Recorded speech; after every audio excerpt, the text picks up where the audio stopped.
All right, Shalom Akyam. I'm Zahab, Spirit Wind Judah of the GMS Mississippi Camp, giving all honor and glory to the Heavenly Father, Yahweh, Bahasham Yahweh Shai, Bahasham Yahweh Kodash. Also giving double honor to the apostles of Great Millstone who rule well. And I want to say peace and blessings, salutations to the hopefully elect. Today I'm going to go into a lesson explaining the structure and order of a woman. All right. And what you see here today is a woman on a leash, which personally, we're not intending to, do things Edomite style. It's just representing, a woman being in submission, but it teaches on to brothers though, but the point is I want to get into structure, because one thing that we have in our heritage as Israelites is structure, man. All right. There's protocols. And if it's accepted in Esau's workplace, it's supposed to be accepted in our household, man. All right. And like I said, we're not putting women on leashes and make them do all this weird fetish stuff, man. Just, I had a little humor, but we're not making them do that. All right. But there is a structure. All right. There is a role, a so-called God-given role given to a woman. And the problem with women, with Israelite women, is they want to be everything but a woman, man. A woman will question you. Your woman will question you. Where does it say that a woman can't teach? What does it say a woman is supposed to do this? She'll ask you all those damn questions, but all while she's wearing pants, man. She'll ask you all those questions, and her head isn't covered. But she want to know the proper breakdown, all right, to this particular lesson, man. The proper breakdown of this, that, and the third, man. But here it is. She can't even do her role correctly. All right. So from there, I'm going to get Titus, the 2nd chapter, and the 2nd verse, because this is very important, as men of the Lord. Because I'm gonna skip a topic right quick. I'm gonna skip a point, man. I was watching a documentary, and it was about the feminism in Israel, current Israel, where the fake Jews live. All right, and right next to Israel is Palestine. All right, and you have the Ishmaelites, the Arabs, the so-called Arabs in Palestine. You have the fake Jews. All right, in Israel. And since the feminist wave, a lot of women have basically ruined men in Israel. And what they would do is they would get into an argument with their fake Jewish husbands, or their Idumean husbands, call the police, tell the police that he hit her, and the police will haul him off the jail without scrutiny. All right, without an investigation. All right, so basically because of the feminist movement, women have lost their roles as women, and they've ruined men. They've basically betrayed and turned on men. But it was also stated in that documentary that Ishmaelite men would go to Israel and just take all the women. Why? Because the Ishmaelite men knew the role of a woman. One of the things that fucks us up in America, excuse my language, but one of the things that ruins us in America is we don't know the role of a woman, because a lot of us didn't see the role of a woman played out in the household. You saw your mother, and in most cases, play the role of a father and mother. So you grew up as a man really not knowing how to deal with the woman. See, the reason why those men in the East, today in the East, have those women in that type of order, and the reason why they have that mindset, because they know the proper order of a woman. So without further ado, I'm going to get the book of Titus, the 2nd chapter, and the 3rd verse. It says, the aged women likewise, which age means mature, that they be in behavior as becometh holiness, not false accusers, not given to much wine, teachers of good things.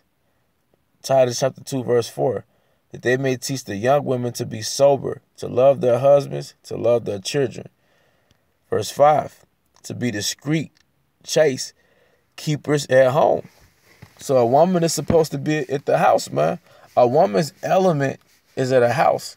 You might be conversing with a woman, and she'll tell you, well, I'm pretty much homebound. Well, you're supposed to be homebound. You're supposed to be a homebody. Your element and your safe zone is the house. Obedient to their own husbands. And a husband doesn't mean a man that put papers on you through the state and acknowledge you to the oppressor, the Esau, that this is your wife.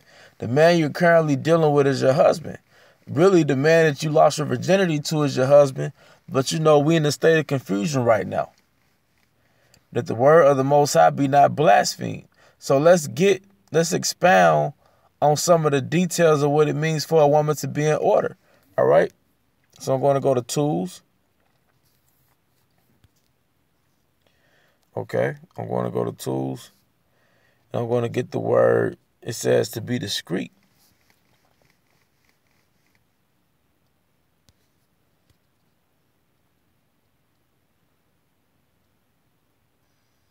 Strong's G 4998.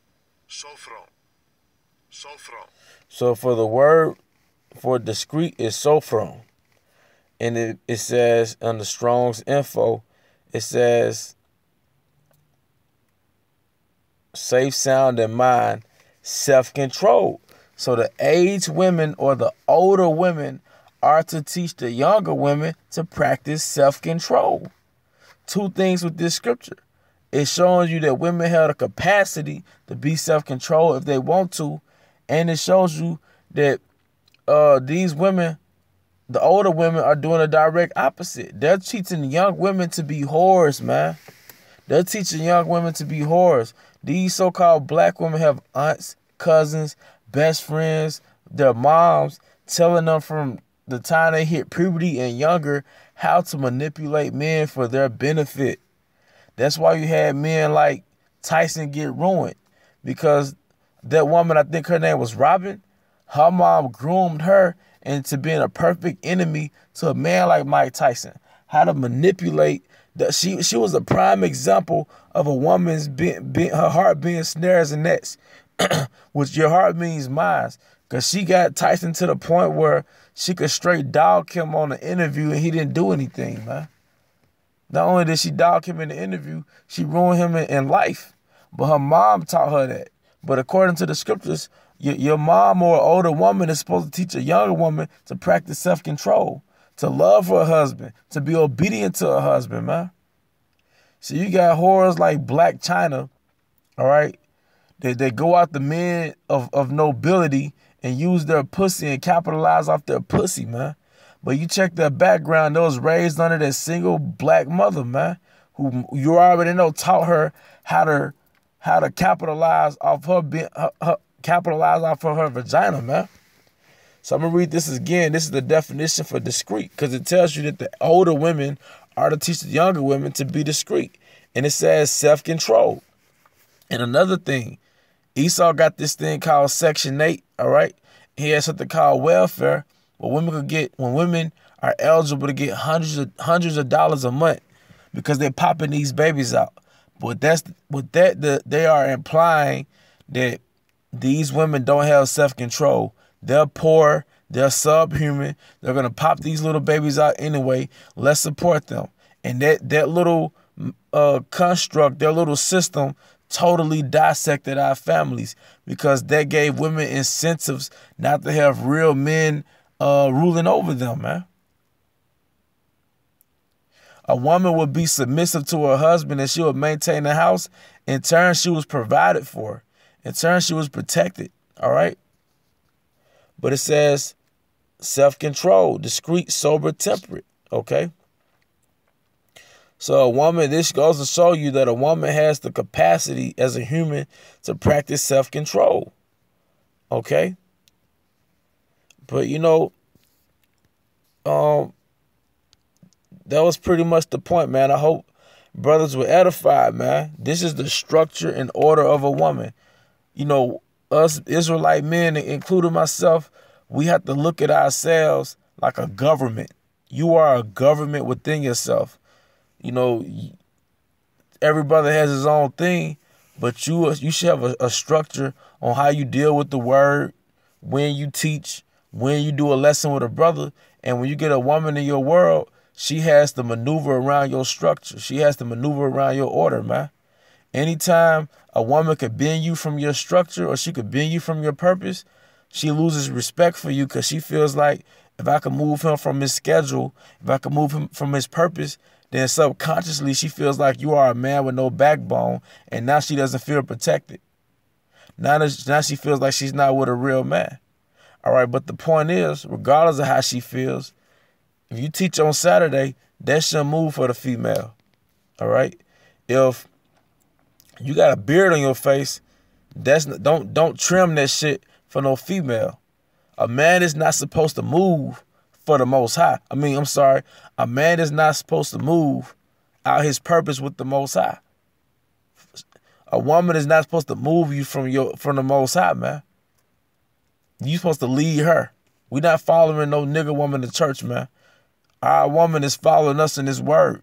Whether she's call herself being in the truth or she's not in the truth, she's supposed to respect how you get down in this word, man. All right?